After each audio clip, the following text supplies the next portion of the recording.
Na euforia caótica do PREC, depois de ter estado preso pela PIDE e de ser exilado na Suécia, deu-lhe para começar a escrever. Não mais parou e a sua obra tem sido repetidamente reconhecida pela crítica e pelo público. Advogado de formação, mas já afastado das lides litigantes, às quais se dedicou durante muitos anos em paralelo com as peleias literárias, o convidado do Bairro Alto de hoje já recebeu, por exemplo, os grandes prémios de conto, romance e teatro atribuídos pela Associação Portuguesa de Escritores.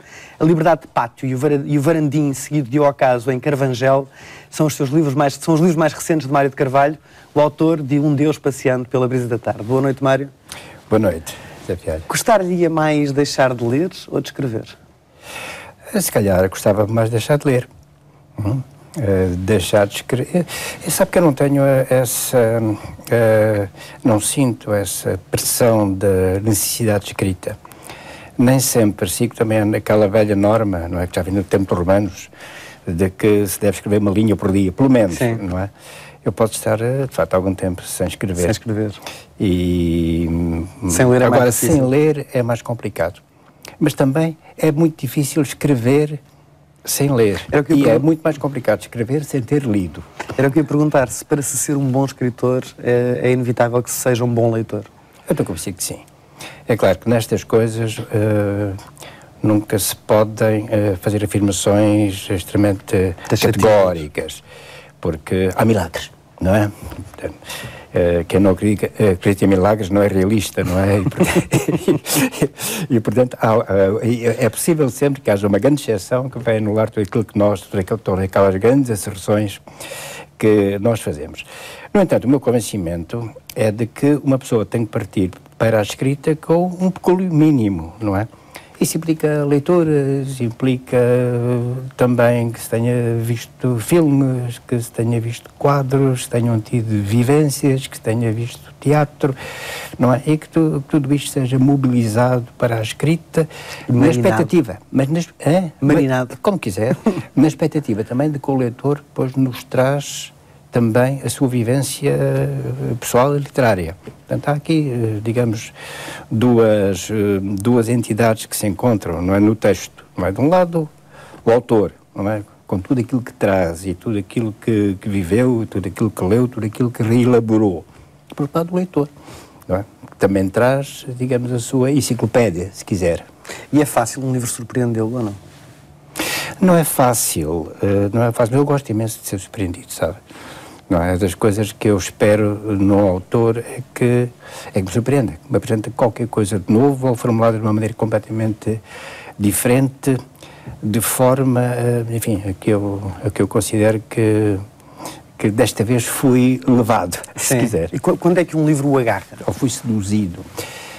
Quando mostra originalidade, um grande domínio da escrita, ou também aquilo que se chama o insight, deixa-me usar agora, quer dizer, a palavra em inglês, o texto, tipo de coisa, tipo de importações que são muito comuns, geralmente, na vida política, mas não concordo agora melhor. O relance, não é? Então, quando nos dá um relance da alma humana, que nós sabemos reconhecer, não é? Falou na originalidade. Depois, em 2014, depois de tantos séculos de escrita, em tantos países do mundo, ainda é possível ser original? Estava a colocar uma questão que já se tinha posto ao Diderot, que se pôs ao meu parceiro. Acredito que sim. Que de vez em quando aparece. Ainda é possível, portanto, imagino, já no século XVIII se dizia isto. O Diderot tem uma obra chamada Isto Não É um Conto, não é? Em que esta questão se levanta exatamente. Penso que sim. E enquanto a literatura sobreviver, o facto de sobreviver ou não, enfim, é outra questão, eu não sei, não é? Não sou capaz de fazer essa profecia, se vai sobreviver ou não. Mas enquanto houver a literatura, eu penso que há sempre, digamos, maneira de apresentar as coisas de uma maneira completamente diferente, original, inovadora. Não é? Há sempre inovação. Até porque, reinvenção, a literatura vai sempre reinventando e tem-se reinventando através dos séculos, às vezes com grandes guinadas, não é? E às vezes até com algumas obnubilações e com alguns períodos se quiser, de pausa. Mas há sempre possibilidade de renovação. E quando está a ler, desliga o escritor ou está constantemente a analisar o processo de escrita, o processo criativo do autor? Eu já não sou capaz, sabe? Eu gostava de ter essa inocência de leitura que havia quando era jovem, por exemplo, e quando não tinha ainda escrito livros e quando não me tinha confrontado com tantos textos. Neste momento a minha leitura é uma leitura profissional, de certa maneira interessada e até posso dizer egoísta. Não é? Eu estou a ler para aprender qualquer coisa ou para surpreender alguma coisa. Acaba por ser uma leitura interessada. Ultimamente leio devagar, de lápis na mão, assinalando aquilo que me podem parecer deficiências de expressão, deficiências de ligação de outros autores, pelo contrário, não é? Até anotando até os, como é que se diz agora, conseguimentos. Portanto, a forma como resolvem certos problemas ou passam uma situação para outra, ou explora uma personagem, um pormenor, etc. E dá tanta importância à história como ao estilo, quando está a ler?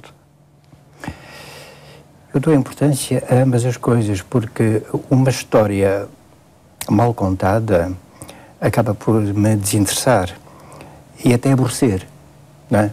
Pode ser a melhor história do mundo, mas se nós logo na primeira página ou na terceira página deparamos com uma série de estereótipos e lugares comuns, isso aborrece.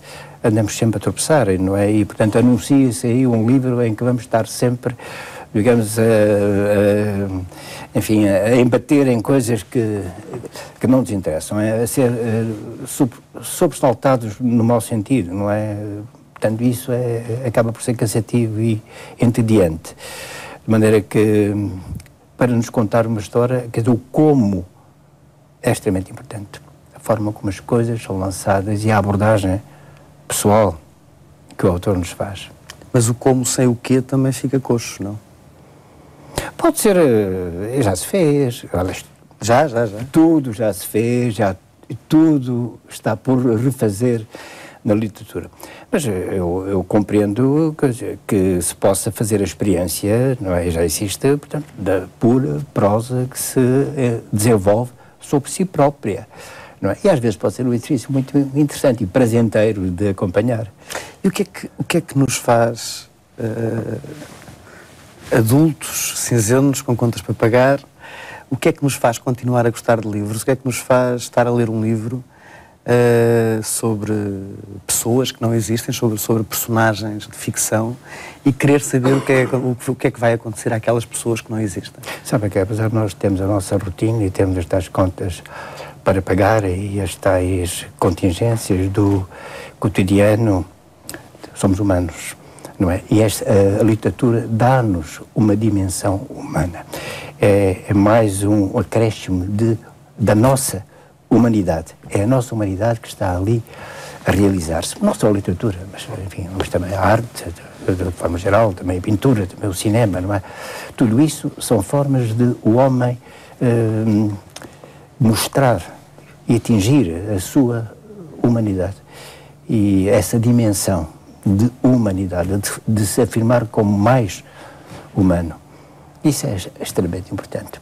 É o tal sair da rotina, o tal sair das pequenas coisas, não é? É a humanização, é também isso, passa por aí. E sonhar um bocadinho também, não é? Com certeza, é essa dimensão também, da imaginação, do sonho, da criação. Porque quando lemos também estamos a criar. E um livro pode mudar alguém? Já aconteceu. Já aconteceu mudar pessoas e também até mudar as circunstâncias. Os livros tiveram já uma grande importância na vida das pessoas, quer dizer, no mau sentido e no bom. Estou a lembrar-me de um livro que, aliás, é considerado medíocre, embora, por exemplo, fosse muito apreciado pelo Tolstói, A Cabana do Pai Tomás. Teve uma importância fundamental no combate e no desmascaramento da escravatura. Enquanto a partir de um livro como o Werther, dizem, do Goethe, provocou uma série de suicídios, não é? Portanto, há esta influência na vida das pessoas que parece que alguns livros têm. Eu não sei se os meus têm essa influência ou não, ainda ninguém me apareceu a dizer que o seu livro mudou a minha vida, mas, enfim, se alguém me aparecer a dizer isso, eu acredito. Já lhe aconteceu consigo algum livro, enquanto leitor, algum livro, ter a sensação que um determinado livro, ao lê-lo, fez com que mudasse alguma coisa? Ouça, eu, com alguma frequência, eu releio A Guerra e Paz. A Guerra e Paz é um romance enorme, e enfim, eu tenho várias versões, e de vez em quando volto a ele. E volto também aos Maias, por exemplo, que é outro livro grande, que eu volto habitualmente no verão. E digo-lhe que